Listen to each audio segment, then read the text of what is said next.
ئەم حکوومەتە نوێ دەتوانێت عێراق بە شێوەیەک دەرکێشێت لەم ململانێ ناوچەی و زلهێزەکاندا کە پلانی کەم ئەوەندە کاریگەری نەبێت لەسەرم وڵاتە. نا بەچ معنایەک ناتوانێت بۆچی ناتوانێت کە و کارە نایکا و کارە ناکات چکە تۆسێکە بە تەوافقی ئەمریکا و ئێرانم حکومەتە پێکهاتووە ئەنی ئەمریکا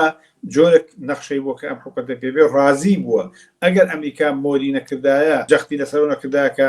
مەسەڵ مالیکی لابەم نێژ مالیکی بێتە خۆ مەسەڵی کە مەطرح بوو لە پێش شەڕەکە و لە ئەسنای شەڕەکەشا کە مالیکی بێتە سەرە وەزیران بەڵام ئەمە بە ڤیتۆی بەدەنگی ئەمریکا ئەمە نەفیکرایەوە ئێران ئەویست مالیکی بێ بەڵام بەرحاڵ بە تەوافقی ئێستا عەلی زەیدی ڕژا بەڵام هیچ شتێ مەسەلەیەکە کە زۆر جدیە تا ئێستا مالیکی هەرچەندە سەرک وەزیران نییە بەڵام دەوری ئەساسیەکە لەو شخصێتانەی کە دەوری ئەساسی و چارەنووسێ بینێ لە ناو پێکهاتی چوارچێوەی هەمانیە لەبەرەوە ئەم حکومەتە و ئێران نایانەوێ ئەمە کۆتایی پێ بێ نایانەوێ ئەم هێزە میلیشیانە حەلبێ ئەم حەجی شعبی حەلبێ و خودی عەلی زەیدیش ئەکەوێتە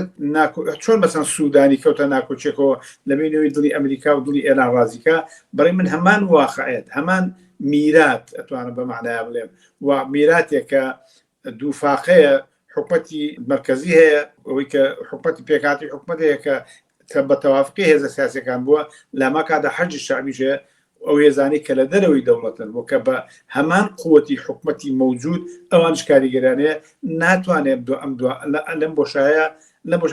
ئیلا سیاستێکا کە چۆن سووداری کرد بە جۆرێک ئەمریکا ڕازیکا بە جۆرە ئێرە ڕازیکا ئەمە کێشەیەکە کە عەلی زەیدیش ناتوانێت لێ بێتە نەجاتی بیلی و توانێت ئەو کارە بکە تەڵەبێکە ئێستا ئەمریکای کە حەجی شعبی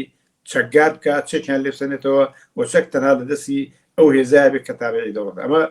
بەوچوی من بۆ عەلی زەیدیش کێشەیەکی گەورەی و ناکرێت.